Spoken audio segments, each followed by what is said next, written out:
The last of these great O antiphons, today, the 23rd of December, O Emmanuel, O God with us.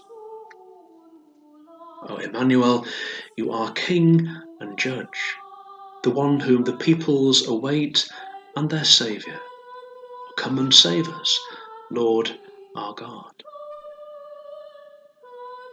This antiphon is bursting with the deepest human desire to know God as Mary knows God, to be indwelt by his presence and dwell in his company.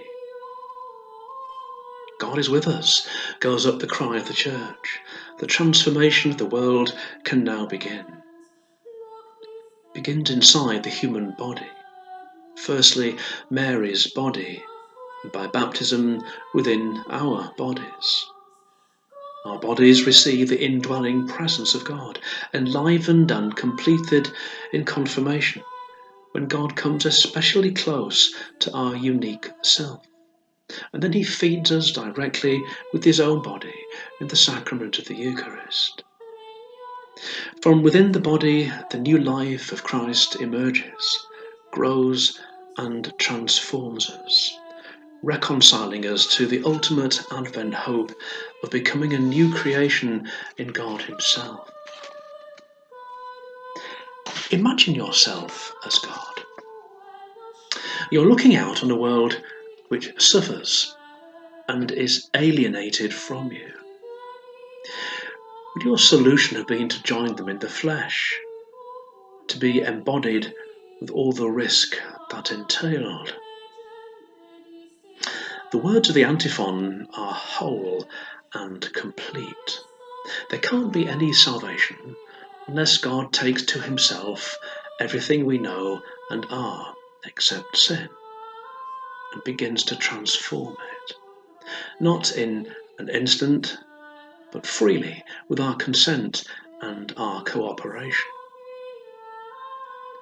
God being with us is not lost in any sense of time, but it is extended by his gift of the Church. A great saint, Catherine of Siena, saw this as God being the bridge, Christ being the bridge between heaven and earth.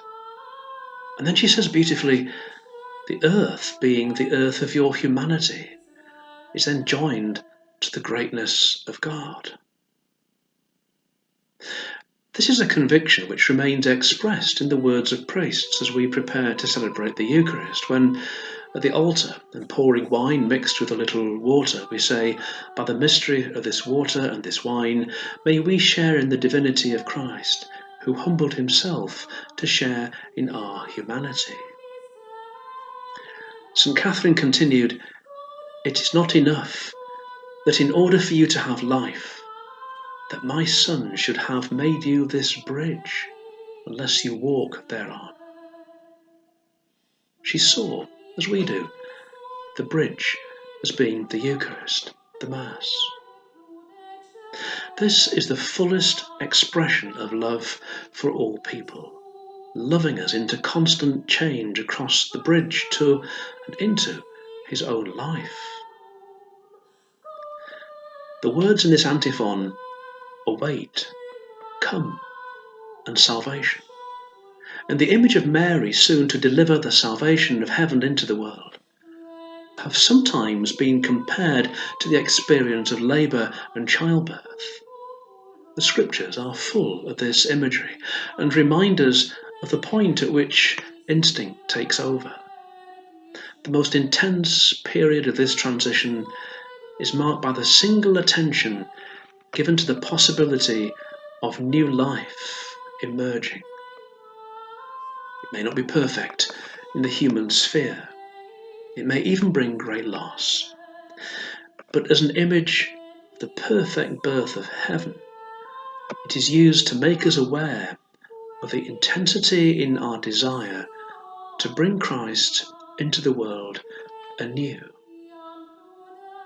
If that intensity isn't there, what might it be that holds it back, diminishes, or prevents it? How do we make room for it? what needs to be pushed to one side if we, as an experienced mother and writer once said, are to push this new life into the world. O Emmanuel, you are our King and Judge, the one whom the peoples await and their Saviour. Come and save us, Lord our God. May the coming down of the God of heaven lift you up to share in his life. Amen.